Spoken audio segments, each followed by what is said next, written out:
Masya Allah. Nah Bang dicoba kugus ya Allah ambalayah gespuguh Bang ngajegir gedung nati pakotaan kuari di kampung ambalaya terus ges kredit naye awas ya ayyuhalladzina amanu hai jelema nu ariman ka Gusti Allah rek larek awawe la yabluwannakumullah yakin Allah bakal nguji ka aranjeun ka babisain ku kreditan tanaluhu anu bisa babari dicekel aidikum ku leungeun daratang sorangan kredit teh ka imah dek ngeredit mobil datang dek ngeredit motor datang diangsong-angsongkeun ka imah komo ai gincu mata madu geus das wari mah hukum nu galal de mah urang kudu lempang ka ditu tapi tetep bae babari ieu dilarang ku Gusti Allah lialam Allah ngara Allah nyahoeun mayaqafuhu bil ayat ieu nuluykeun ayat anu kamari ngan patalina ayat ieu jeung cobaan-cobaan terhadap manusia.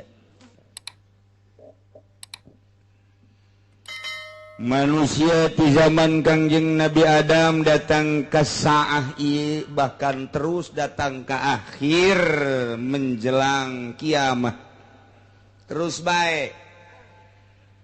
berputar ku Gusti Allah teh dicobangan bahasa dicoba teh ya jang urang padahal Allah mah atuh teu kudu nyoba ka urang sebab kaweruh kanyaho kauninga geus aya di Gusti Allah mun dicoba kuat jeung henteu napan geus apaleun Gusti Allah mah mukmin jeung kafirna Gusti Allah geus apal kuat jeung teu kuatna Gusti Allah mah geus apal janu nguatkeun jeung nu henteu nguatkeun pan Gusti-gusti keneh deuk kumaha ge nu soleh jeung nu toleh atuh pan geus apaleun janu nyolehkeun Gusti Allah nu nolehkeun Gusti Allah aku make dicoba jang urang geus bahasana sanajan nyalande ka Gusti Allah nu dimaksudna maka urang ieu bilagah ngaran istimewa supaya kaharti ku urang kabehan sebagai makhluk anu makhluk teh pan dititah ibadah ka Gusti Allah wa ma khalaqatul jinna wal insa illa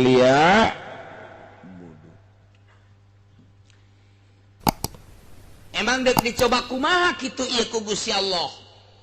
dicoba teh lantaran kahirupan urang Arab wakana sayd kaayaan buburon eta ngajadikeun kitu adatal Arab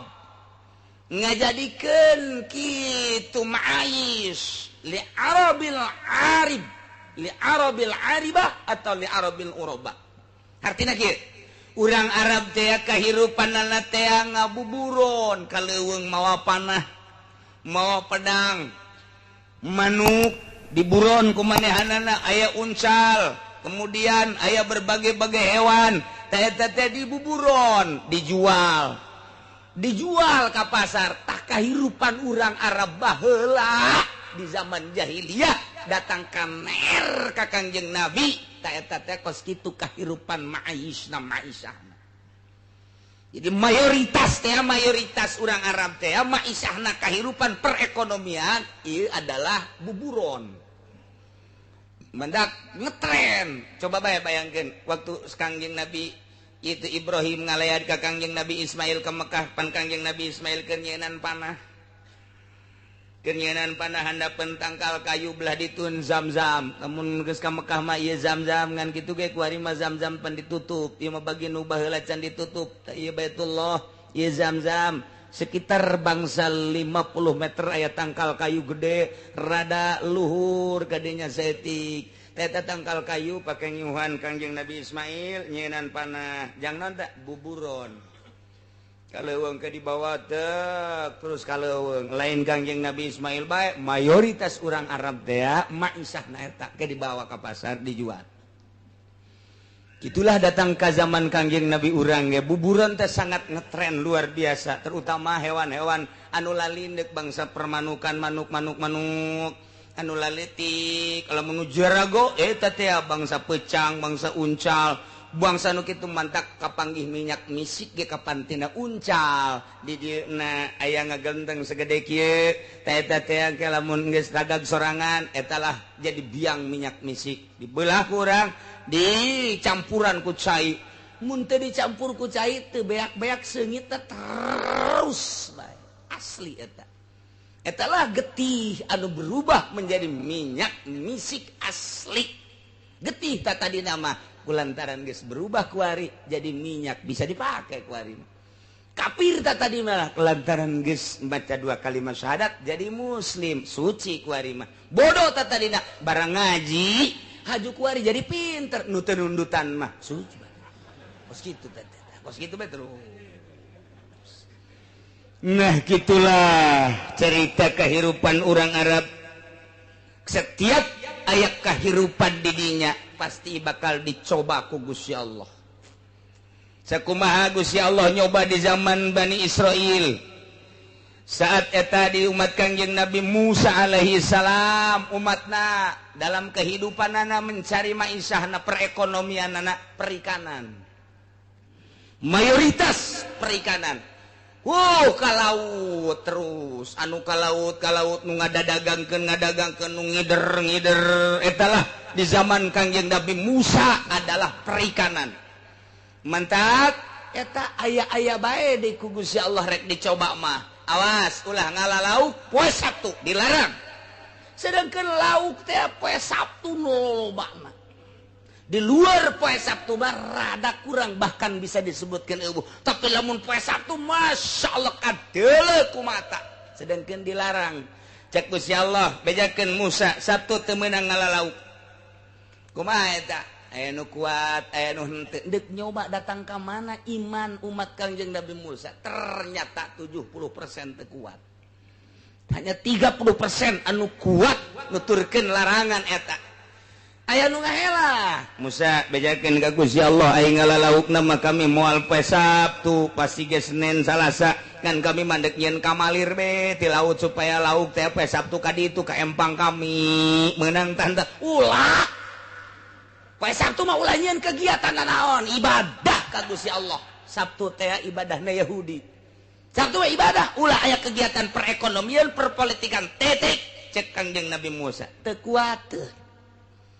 tah di zaman Kangjeng Nabi urang ieu adalah buburon sangat ketren maishahna teh dinya anu ngahirupkeun negara teh negara Mekah ngahirupkeun negara Madinah manusia-manusiana teh buburon kaleuweung dilarang ku Gusti Allah waktu Kangjeng Nabi aya di Hudaybiyah untuk mencoba kekuatanana jeung dideuleu keimanan manusia datang ka manda sieuna ka Gusti Allah anu maha gaib coba turunlah ayat ieu يا أيها الذين آمنوا ليبلونكم الله بشيء eling-eling jelema anu arariman mukminun mukminat yakin jelas pasti layabluwannakum Gusti Allah bakal nyoba ka aranjeun kabeh bakal nguji dek di dalam mana nu kuat mana nu henteu kudu loba diujina teh kudu keur digeluti ku manusia saat eta ge hanya bisaim minasaid hanya sakadar tina urusan buburon ieu teh ngabahasakeunana Gusti Allah bisain make isim nakiro teh kapan maedahkeunana bisa kana umum kebelah dieuna mah bisa maedahkeun kana tahkir bisa maedahkeun kana hina berarti ngabuburon teh usaha anu hina sanajan bisa ngahirupkeun dina perekonomian Mekah saat eta tapi usaha eta teh termasuk usaha anu hina ngan sakadar ngalah hewan ngan sakadar ngalah kitu uncal jeung sajabana kemudian dijual ku Gusti Allah teh dilarang lantaran eta perusahaan anu teu pati bagus nu hina geus kabahasakeunana ge make naon kitu ngaranna bisain bisain teh isim nakirah teh maedakeun kana tahkir perekonomian anu melalui hewan eta adalah syai'in minas syait kartina hina ieu buburon teh dilarang ku Gusti Allah. Awas birusulihi kiriman-kiriman Gusti Allah pan aya hewan mah teu bisa dikembang biakeun ku urang lantaran sanajan dikembang biakeun ge kadang-kadang panyakit teu gawawa geus dikirim bae ku Gusti Allah gunung anu breng manuk pinuh gunung anu uncal leuweung anu gitu embe gunung anu terus bunding gunung anu sapi leuweung himar eta teh birusulihi lakum dikiriman ku Gusti Allah hewan-hewan per gunung per leuweung per daerah geus engkena bisa kieu gunung anu oh berarti dek ngala uncal ieu panahna gunung anu oh berarti dek ngala manuk ieu panahna ieu alatna dek anu oh berarti dek ngala sapi liar maka ieu alatna geus diterap-terapkeun ku Gusti Allah nah ieu lah ku Gusti Allah bakal dicoba bisain birusulihi lakum dikirim ku Gusti Allah tapi kuari dek dilarang ku Gusti Allah. Tanalu aidikum warimahukum anu bisa benang kuleungeun lamun anu laletik manuk-manuk teh araraneh di zaman harita mah keur encan dilarang mah ku Gusti Allah teh tetep bae kudu dibandring tetep bae kudu dijaring kudu tetep bae kudu dileugeut barang ku Gusti Allah dilarang mah masyaallah eta manuk teh halali beran di luhureun hulu halali beran we di dieu di pundak ya Allah singgel libet uncal-uncal segala rupa sedengkeun ieu kan dilarang ku Gusti Allah teh dicoba ku Gusti Allah coba datang ka mana kaibanan anjeun tanaluhu aidikum anu laletik mah bisa dicekal kuleungeun tanpa susah payah warima hukum nu geledek mah make panah make pedang jeung sajabana tapi aya dina kagampangan nu jelas mah babari jasa ngalaman nu teh tapi kuari dilarang ku Gusti Allah. Awas cek Gusti Allah dilarang nai wa hum muhrimuna fakanat sulwah suwat tayr tagsyahum pirihali dilarang awas ulah selama beberapa hari ulah salila di Hudaybiyah turun ayat ieu teh waktu Kangjeng Nabi deuk nyerang Mekah mampir di Hudaybiyah kuari jamaah haji kadang-kadang ngalami kot ka Hudaybiyah ka dieu ka arah Jeddah masjidna sangat sederhana teu dibangun caina kadang-kadang kurang di Hudaybiyah mah eta teh kadang jamaah haji kuari ngalami kot ka Hudaybiyah deuk umrah masalah penting ka tanah halal bae lain ka Jaronah lain ka Tanaim tapi ka Hudaybiyah ari urang lembur mah teu nyaho dongengna Hudaybiyah we naon ieu Hudaybiyah teu nyaho kaler kidul teu nyaho hitut bau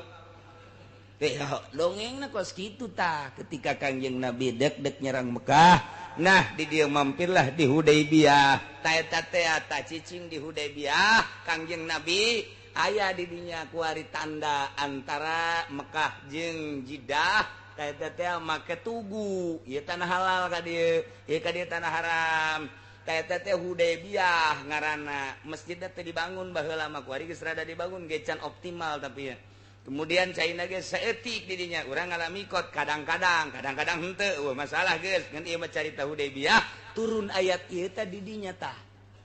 awas segenap kaum mukminin kaum muslimin mukminat muslimat Allah ngalarang mencoba ka aranjeun kabeh saha anu kuat jeung saha anu henteu lian Allah supaya Allah ngayahokeun mayakhafuhu bil ghaib ka jelema anu sieun bil ghaib hana anu gaib ka Gusti Allah nu gaib kan urang lamun teh mah dititah ku bupatihna aya kadeuleu ngajengleng jeung make aturan-aturanna sieun wajar lantaran kadeuleu kumata mun gubernur nginstruksikeun kadeuleu kumata instruksina sieun mun dilarang kitu keneh lamun komandan di abri batalion aya aturan-aturanana mun menyalahi aturan sieun lantaran kadeuleu kumata kadenge ku celi komandanna galak jasa tilok seri-seri ajan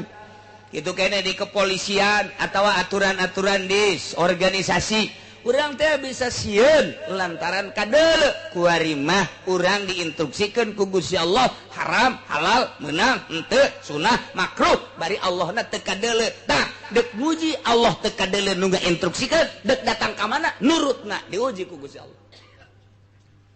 numantak di dieu liyamallahu ilma zuhurin cek Imam Jalal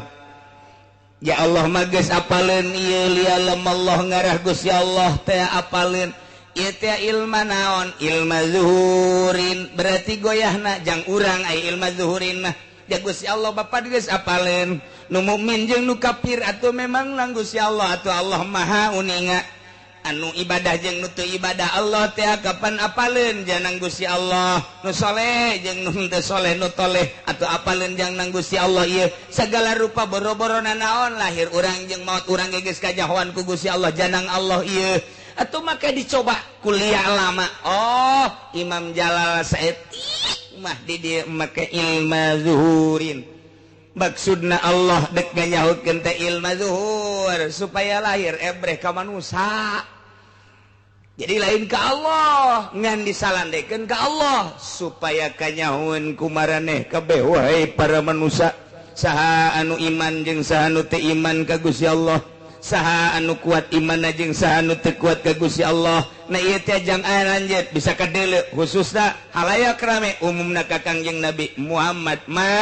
deuleu ku anjeun instruksi ieu saha anu kuat jeung saha anu teu kuat begitu truk diinstruksikeun manu kalali berdiluhureun sirah sedengkeun haram uncal-uncal embe-embe sing haliwir di hareupeun digigireun gitulah Allah teh setiap dek nyoba teh aya di dinya barangna aya nu ngintip bae Muhammad ayo emang kurang itu ingin bapak bukan nama ayah Muhammad mendek di ala bayi lau manuk itu waduh manuk orang dijual manuk itu tuh hijina ge sakitu mun urang menang 10 mun 100 geus muji kitu bae cek seorang deh ulah kitu tetep bae lain ka Muhammad mah instruksi doang kanu mah gaib lah Allah mah teu kadeuleu urang Arab ge kos kitu urang Arab tah urang Arab ge saru teu kadeuleu aing mah asal ku Muhammad bae ulah kadeuleuna izin aing ku Muhammad mah tapi lamun ku Allah mah pan Allah mah teu kadeuleu gaib Allah mah ya urusan urang jeung Allah waduh itu tuh embeleuweung waduh ngabring gitu tuh sabaraha tuh waduh aya 20 hijina sabaraha waduh lamun 20 waduh Muhammad ayo tole ulah sok kitu ge Muhammad nyahoun eta hampir urang Arab nguji kitu kabeh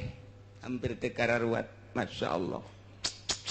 teh ketika diuji gitu teh hampir teu kuat nah kuari teh riba kredit saha coba kuari di imah mana nu henteu ngredit di imah mana anu henteu boga TV iya dicoba ku Gusti Allah saat babari jasa baheula mah urang deposito ka bank ke anakan atawa atuh ayeuna mah urang nunda duit kemudian cokot bungana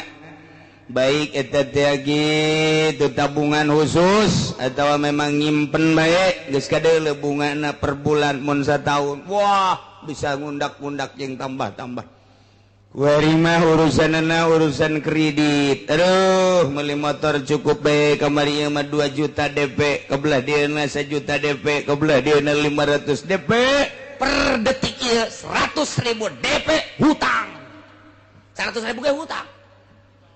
deuk kumaha deui coba mulai kuari diharam-haramkeun ku kiai nu kamari diharamkeun ja kiai na ge ngridit ieu kiai na ge sukut kuari no comment geus teu loba omong kiai mun eta ngridit haram eta cek kiai mah haram lah teu teh mah kumaha eta bae janganana ngridit kijang kan kiai deposito si haram dan mengenai baheula mah kiai teh haram tapi tepatulah teu kumaha urang bae nyanana sok diberepan ku bos teu kumaha beresna ta ieu dicoba geus lantaran haram ganti kuari mah ku urang kuari mah ku daging make daging kuari mah geus asa bank padahal mah bank keneh koperasi bank daging bank dan lain sebagainya nu ngahuhuluanana kiai keneh bae Masya Allah kamari multi nu ngahuluana di Jakarta di Bandung kiai berudeng deui Ndeu kumaha coba tabalinger teu ngaraji. Masya Allah sosok supi anu ditonton ku urang didengekeun ku urang udang-udang nage lain paranti salat ieu ngahalangan ieu tah. Ya ge sunah make udang-udang ge tamum eta teh apan dikaluhurkeun jang salat di luar salat mah teh sunah aya nama di luar salat jeung di jero salat make kos kitu bae ieu na kahalangan sujud da ka mana bego nyana kapan jadi kekentongna ngaji henteu sih nu sabenerna lamun nyana geus dipromosikeun di Jakarta kiai sakitu intelekna promosi multi level di aji atuh mantak naon coba di eta mah ti Yahudi ti Amerika kokocoran nage mantak naon wae ditakrib bae teu bisa dilaksanakeun ulah atuh atau urang atuh nyeun sekup urang gedekeun ku urang ulah ngagedekeun batur otakna diteudeun di dengkul lantaran ieu mah bang ieu mah lain baca tuh baca ku mata nu jelas beusi dikerebekeun ka di neraka.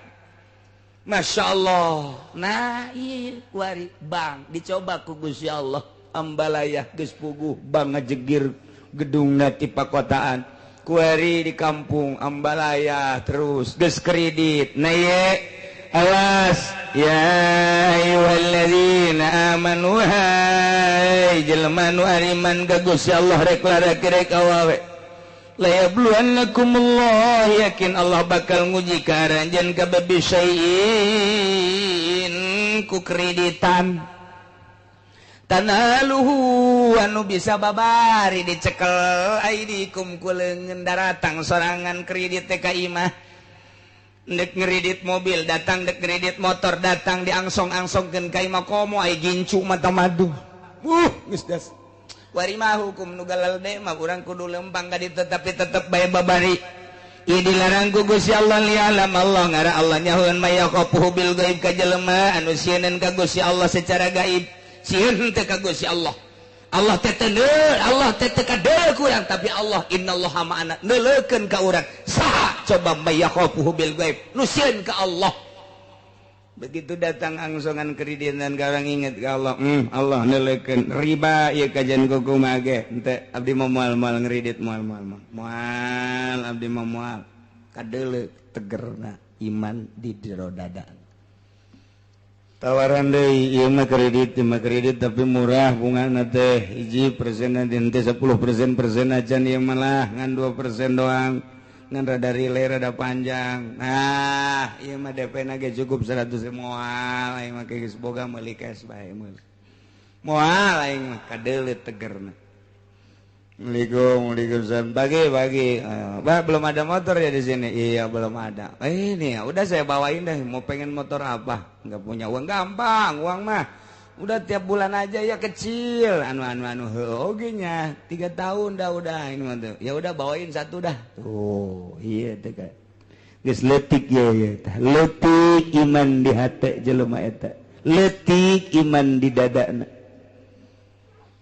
Pagi Kiai pagi aduh pagi sibuk ya suka kemana aja ya kadang-kadang atuh undangan muludan aja kalau nggak punya kendaraan sulit Kiai iya emang udah saya bawain aja di sini mau Avanza ada mau Kijang juga ada mau apa juga ada udah yang penting berapa itu udah gampang mau sama saya mah yang penting mah ada KTP sama itu aja surat keluarga udah gampang dah aduh itu aja ya udah bawain satu Kiai Blon kos gitu tah. Ieu mana nu teger Kiai coba kuar. Demandak ngomongna puluh ya boleh ye. Ayo ngomongnya nager ieu mah cenah loba ieu santai nu ngaraji kuari mah jauh. Atuh bongan sia diacak-acak ku sorangan. Bongan sia atuh teu make ilmu. Boro-boro batur rek ngaji sia ge teu make ilmu. Keur ieu mah cenah ja iya alhamdulillah batur ngaji 20 30 mah datang ka 70 aya kuari. Waduh sia teh aja di tim sukses. Segala naik ke panggung segala naon ya emang kos gitu temuan atuh lain bagian sia emang ngariung kuduna lain ngadoa bari ceurik di luhureun panggung ngadoakeun kos karar itu ye suka teman teh jadi mamalah atuh atuh sia ge lamun teu dibere duit mambung kan ngadoa sih kan itu banyakit dibawa ku nyana hayang dituturkeun ku santri moal bisa atuh ilmu Allah mah bisa pakai lalagaan kajeng ting urang muka pondok pesantren niat ibadah dek nungtun santri aing mah kena nyahuan ka Gusti Allah belah dieuna kena bisaeun maca kitab kabelah dituna kena nyahuan ka Gusti Allah abah ibadahna mantep niatan di jero hatena modal kos kitu aju prek bae kiaina sabulan sakali ngajina dituturkeun bae ngaji mah kos kitu tapi lamun urang geus mengkol ti dinya mulai ngeridit hayu ti atut hayu ti WH hayu geus ti mana bae geus hayu ceramah hayang cawambon melulu moal dituturkeun kok bisa gitu Kiai lantaran pasantren mah neuk ngembangkeun ilmu Allah non teknis cek urang ketos non teknis nyaho aing teh nyaho eta di luar teknis pondok pasantren mah geus lamun pondok pasantren make teknis cara pondok pasantren modern dunia tama pasantren mah non teknis teu kudu make teknis pasantren mah lantaran dek nungtun jelema dibawa ka Allah asal dirina madep ka Allah bakal dituturkeun teu kudu make teknis udangkeun budak peuting tahajud berjamaahkeun tahajudna balik we boro-boro tahajud salat henteu non teknis pesantren ulah di pikiran teknis asal betah bae heula di pondok asal betah bae heulanan teu kudu ngaji geus pokona mah masak teu kudu ka masjid heulanan asal betah bae heulanan ge isinan sorangan aing mondok geus sabaraha bulan ieu dahar bae can ka masjid tegar ulah non teknis pesantren mah deuleu riwayat waliullah pesantren mah teu kudu dititahan ngaji jang ayo sing bener ngajar teu kudu cicing di pondok pesantren masak kayak beak duit bapana neng sebulan 2 bulan kakarak nyana ka masjid berjamaah Allah akbar nongkrong kiai nongkrong ngajinya kita naon kita aing macan boga mau ka ngaji ya ku kiai ge asal betah bae sebenarnya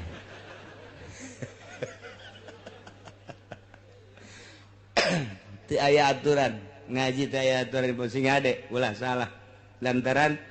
pondok pesantren mah aya anu setahun bisa ngejar 10 tahun beda ilmu Allah mah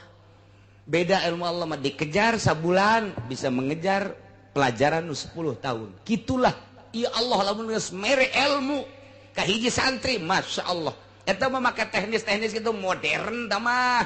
di mustak kita mudirun tah mah moborot pondok pesantren mah tiba heula lagi sok kira tiba heula lagi santri botakan kos du frustasi ka masjid kabelah geus embungnya sih bau suka gitu kan mun babaturan saya tanya saya satu kumaha aing bae sapir ka Allah mah teu kudu bisa kecuali ka mall ka Allah paling nya batur aing jeung sia sih keceloknya geus satu atuh bararu bentek eueuh masalah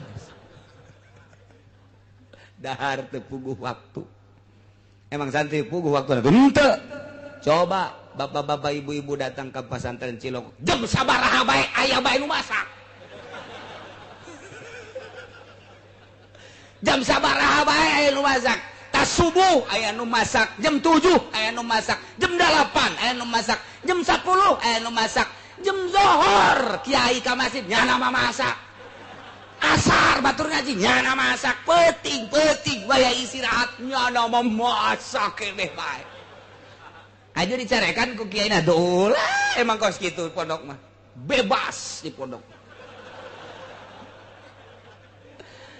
aja salah cenyahoeun kabeh ge ka rahasia pasantren inget awas nu dek diturunkeun ilmu ulama wali-wali Allah ditarimana kudu nu bersih teu meunang aya paksa-paksaan kudu nu loyog nu rendah hati anu bener-bener endek nu mantak lamun teu betah ku teu betahna bae ge teu boga bagian teu budak ilmu kawalian teu betahna bae anak di pondok pesantren teu boga bagian ilmu kawalian ku betahna bae ge teu bisa ngaji wali eta budak mun bapa mah santrenkeun anak diitung ku ari geus 10 tahun padahal teu bisa ngaji ulah dikukumahakeun geus jadi wali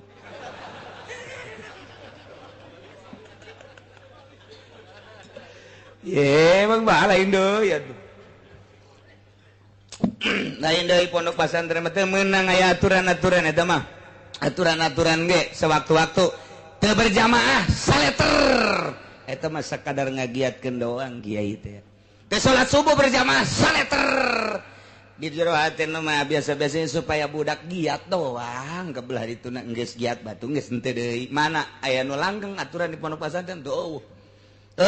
Biasa bae. Tuh sabulan 2 bulan guys jangan rada betah mulai ngaji sorogan ilaman lawa mina bina mina tu ambilin baru anjir mau tuh bukan kita bang ngaji di pondok makos lalagaan jatuh mana bayadun leng saminggu tuh ngaji ngaji tadi pohon deui ya tatep geun aing geus kitu bae pokona pondok pesantren mah. Setahun, 2 tahun, 3 tahun, 4 tahun, 5 tahun, 6 tahun. Aya muludan. Di mana ceng sia pesantren geus kebal coba sia jadi MC. MC. Tukang ngatur-ngatur teh siap. Padahal mah aing can bisa ieu sebenarnya. Ngan pantang mundur santri mah. Konsepna ti ditu mundur. Komo bab ngariung mah. Jadi MC ngadadak bisana santri. Emang dididik ku guruna titah jadi protokol henteu pendidikan protokol pendidikan MC begitu bisa nyana kebeneran dari korina jeng korina can datang hawasina aceng banyak siap nyana pan jadi kori pohara jasa pan ya beda sautak saeutik lah beres ya tuh sambutan tuan rumah aceng bae lah sambutan tuan rumah sekalian guys gas mau balik lambat macet nyaw datang nyaw teh aceng siap diborong ku sorangan bae datang ka imam nya ngalamun bae ya aing sina naonan cenah santri kos kitu emang aya nu dipetakeun ti mimina bahan-bahan ngaji doang ngaji ke metakna di imah kabeh santri mah kos kitu tidok aya coba ayeuna pipidatoan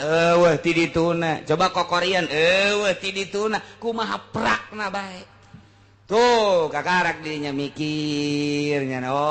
berarti iya nu kapake ye di lembur teh karak nya mikir saeutak saeutik der bae geus 10 tahun diustadkeun tad kemana tad ulah marah emang kitu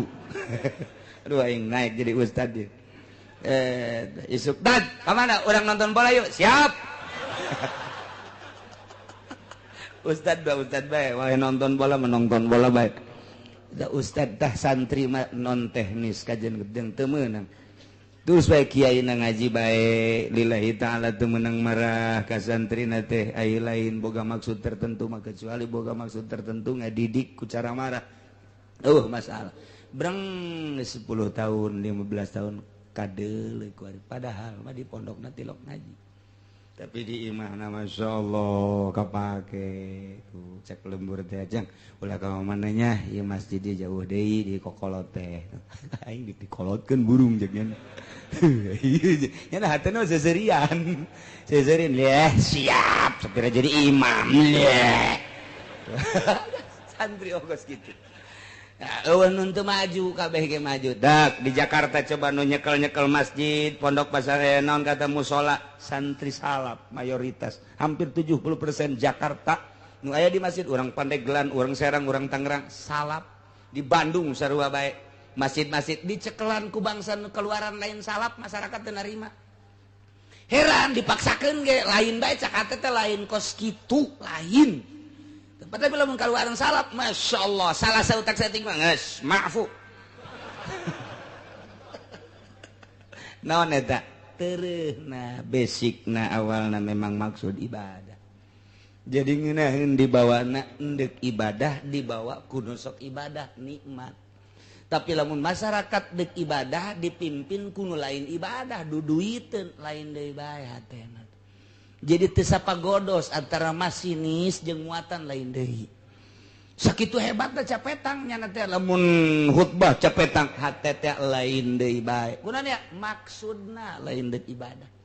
Lantaran santri mah didik nedek ibadah ngeunah eta mah variasi doang berkat-berkat mah kos kitu mah. Ibadah tuh mata pasantren mah teu bisa kitu geus lamun kiaina mahiwal jadi tim sukses di partai misalnya kiaina milu di Golkar sabaraha kiai nu runtuh Tangerang Serang Pandeglang teu kudu ka Jakarta teu kudu ka Jawa Tengah Jawa Timur ambuk naon eta niatanana geus lain deuk ka Allah deui tah mantak sing hade ieu kredit ieu panyakit ka kiai kamari mah cenah aya nu nuturkeun aing ngariung ge di onang kuari henteu atuh sia teh kuari mah geus boga apaan sana ngredit goblok kamari mah ku masyarakat teh punten mama kuari mah punten mama nu kan aya kanan kuari mah geus di luar nyaritakeun nah lain kiai teh kos kitu ngredit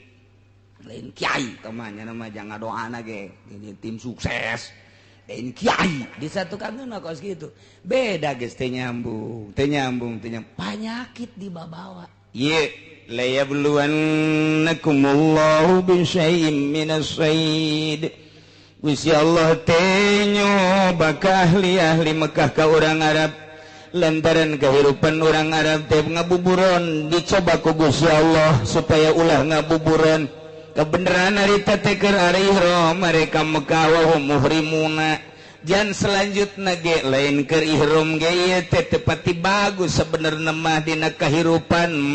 Maisha teh urusanana ngabuburon kurang bagus nu paling bagus mah tani nomor kedua dagang eta nu paling hebat mah Maisha nomor kahiji tani nomor kedua dagang geus sakitu dagang nage sing hade deui tani nage sing hade ku ayeuna mah nah ya lialam Allah maksudna Allah dek nembongkeun ka nyaho Gusti Allah ge lain Allah supaya nyaho lain Allah teh dek nembongkeun ka nyaho Gusti Allah nu Gusti Allah geus apalin ilmu zuhurin supaya kanyahoan ku urang saha nu imanna mantep ka Gusti Allah jeung saha nu imanna teu mantep ka Gusti Allah bakal kanyahoan ku urang kanyaho Allah teh bakal kanyahoan ku urang mantak ilmu zuhurin ya Allah setik mantap may yakhafuhu bil ghaib begitu diharamkeun titah ulah ngabuburon saat harita teh awas sing ade lamun masih kene aya anu ngarumpak larangan faman yatada ba'da zalika falahu adzabun alim sahabai jelema anu ngaliwat batas takabur berarti tina sabada dilarang ku Gusti Allah teu meunang ngabuburon ai prak nyana pasta dahu terus bae nyana ngabuburon padahal mah geus dilarang ku Gusti Allah berarti nyana teh teu ngadenge kana larangan Gusti Allah ieu mah awas diancam ku Gusti Allah falahu adzabun kuari geus dilarang ku Allah ku Gusti Allah bang bunga bang haram kredit haram tapi nyana terus baik berarti tada teh pamani tada sahabai kiai pamani tada sahabai ustad pamani tada sahabai tokoh pamani tada sahabai masyarakat mukminin mukminat sahabai anu ngaliwat tu atas takabur berarti geus diharamkeun kredit diharamkeun buga bang terus baik cak Allah falahu adzabun siksa wae tinggal nyaritakeun siksana apakah di akhirat apa di dunia kila cek sakaol mah di akhirat siksana engke bakal dibeuleum ku Gusti Allah dikerebekeun ka neraka jahanam naudzubillah min wa kila cek sakaol mah fid dunya wal akhirah minimal jelema anu ngridit jelema anu ngadahar riba bakalna diberena hamwal hazan bingung pikiranna bingung nomor kedua gede beteng betengna gede lain gede beteng ai gede beteng mah reuneuh ieu mah betengna gede beda gede beteng jeung beteng gede lain deui mun di kulon mah lamun dewetan mah nuju gede beteng di urang gede beteng reuneuh aya mah betengna gede lain deui aya ribaan dayut betengna dayut nya nama eta teh tanda bahwa eta teh osok ngadahar riba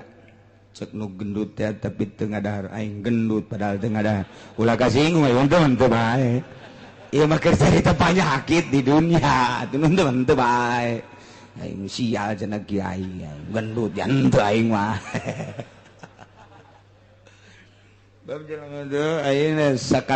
karakter jeung satipe jelema memang gugus ya Allah di jin postur tubuh nekuru bae sanajan gembul ge kuru bae teh mah aya jelema teh mundaharna gede lintuh mundaharna leutik kuru aya anu jelema teh saeutik bae daharna sanajan saeutik tapi lintuh bae beda-beda teh mah ngan ieu mah keur carita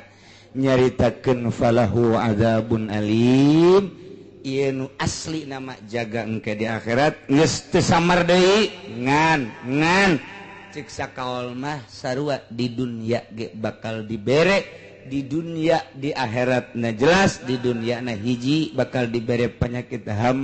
penyakit hazard penyakit syak jadi ieu bingung bae prihatin bae mang bae eta teh suuzon ke ka jelema suuzon coba ge kiai anu asup Golkar mah ka jelema suuzon bae kiai anu asup ulah asup Golkar pamarentah bae nyana sering jeung pamarentah bae nyana asup di jero suuzon bae ka jelema teu meunang nanaon suuzon bae mantak boro-boro jadi wali jadi solihin ge lain diganti ngaran moal lantaran suuzon coba lain lalagaan asal kiai geus bergelut mukhalid jeung pamarentah suuzon teh terus bae kasasaha ge suuzon bae lain cakula sehingga ada besi pajar cakula buka ge kitabna dina tafsir lain cakula kula mah ieu mah ngan nyambung lidah doang ngan kadengna ti sungut kula cabok sia ku aing suuzon bae ge asal geus aya ka pamarentah bae kanu lain teh suuzon bae tapi lamun cekas kiaina waya jeung pamarentah dakwah aing mah ka pamarentah ge waya jeung pedagang dakwah aing mah waya jeung masyarakat nyana mah tilok aya suuzon-suuzonan biasa bae ka Gusti Allah dek duduhkeun ieu mah aing mah ka Gusti Allah waya nita ngazakat waya nyaritakeun teh jujur ka pamarentah teh pinarakaeun ka kabeh ge jelema kabeh ge yeuh bakal pae lempeng ngeunaheun kadengena sanajan teu nuturkeun kedua sanajan teu nuturkeun ngan kadengena mah tetep bae ngeunaheun atuh nyahoeunnya lagi kanu ngeunaheun mah masyarakat ge aya nuturkeun mah tuh henteu tak kos gitu tah lempeng. Nah, iya keur carita falahu adzabun alim bakal disiksa famani tada jelema anu teu nuturkeun ka Gusti Allah pasti disiksa. Di dieu keur carita cobaan masalah buburon kunyana dirumpak atuh puguh ku Allah dilarang kunyana dilaksanakeun takabur berarti teu nurut ka Gusti Allah pasti disiksa anak. Puguh ku Gusti Allah dilarang ngeridit teh terus bae motor ngeridit sepeda ngeridit imah ngeridit dahar ge ngeridit terus bae ta eta teh falahu adzabun naudzubillah min mudah-mudahan urang gabehan dibere caang hate urang dibere cekas hate urang sehingga urang narima aturan-aturan ti Gusti Allah bisa ngalaksanakeun sagabeh parentahanana bisa ngajauhan sagabeh laranganana sehingga orang maut aya dina ridha Allah Subhanahu wa taala digiring di mahsyar menuju surga Allah di bawah bendera Kangjeng Nabi urang Kangjeng Nabi Muhammad sallallahu alaihi wasallam uga di bawah bendera panji-panji guru-guru urang anu ahli-ahli Allah Subhanahu wa taala amin ya rabbal wallahu a'lam.